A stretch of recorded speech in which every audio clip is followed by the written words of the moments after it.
16వ శాసనసభ సభాపతిగా మిమ్మల్ని ఏకగ్రీవంగా ఎన్నుకున్నందుకు హృదయపూర్వక శుభాభినందనలు తెలియజేస్తూ నన్ను ఎంపిక చేసిన సభానాయకులు చంద్రబాబు నాయుడు గారికి, ఎన్నుకున్న నా ఉండి నియోజకవర్గ ప్రజలకు, శాసనసభ్యుడిగా నాకు మొట్టమొదటిసారిగా మాట్లాడే అవకాశం ఇచ్చినందుకు మీకు నా ధన్యవాదాలు తెలియజేస్తున్నా.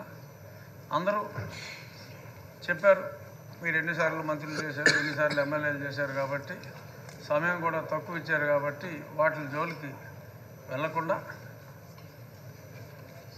ఎన్నో దశాబ్దాలుగా నేను మీకు చిరపరిచితుడిని అయినప్పటికీ సభలో చెప్పుకోవాల్సిన అంశాలు కొందరే ఆ పేరుకి సార్థకత తీసుకొస్తారు. చిన్నవారికి అయ్యగా,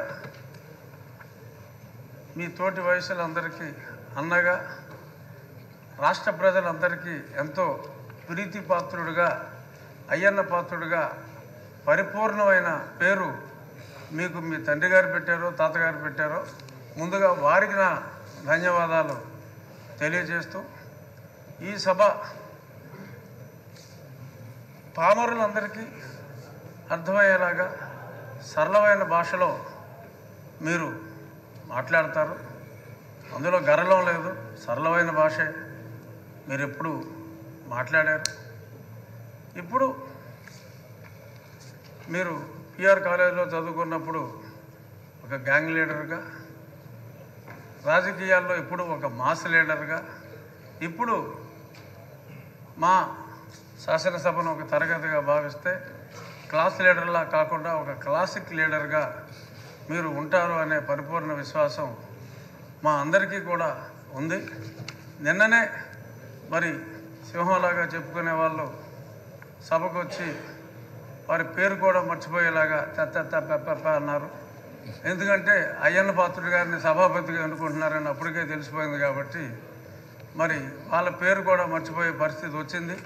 అంచేత వాళ్ళు ఎప్పట్లాగా అలాగే ఆ సీట్లన్నీ ఖాళీగా ఉంటాయేమో, మరి ప్రతిపక్ష పాత్ర పోషించాలి అంటే మరి పాలకపక్షంలోనే అందరికీ కూడా మీరు మాట్లాడే అవకాశం, కేవలం పొగడ్తలకే పరిమితం కాకుండా, మంత్రులకే అవకాశం కాకుండా, మాలాంటి శాసనసభ్యులందరికీ కూడా మీరు తప్పకుండా అవకాశం ఇవ్వాలి.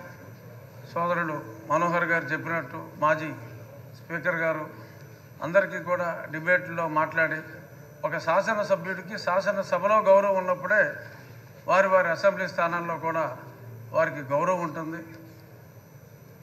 శాసనసభ్యులందరి గౌరవం కూడా మీరు కాపాడగలరు అని మనస్ఫూర్తిగా భావిస్తూ, మరిన్ని ఉన్నత శిఖరాలు ఒక రాజకీయ నాయకుడిగా, ఒక ప్రజల మనసు దోచుకున్న వ్యక్తిగా మీరు మరింత ఉన్నత శిఖరాలకి ఎదగాలని, మిమ్మల్ని మేము ఎప్పుడూ కూడా రాష్ట్ర ప్రజలు కూడా బీసీ నాయకుడిగా చూడలేదు. కొందరు నాయకులు ఇప్పుడు అన్నారు బీసీ నాయకుడు అని, కానీ ప్రజలందరి మన్నన ఉన్న అపరూపమైన నాయకుడు మా అయ్యన్న పాత్రుడు అని చెప్పి, ఒక వర్గానికి మిమ్మల్ని పరిమితం కాదు, అందరి నాయకుడు మా అయ్యన్న పాత్రుడు, అందరి పాత్రుడు మా అయ్యన్న పాత్రుడు అని చెప్తూ ఆల్ ద బెస్ట్ సార్.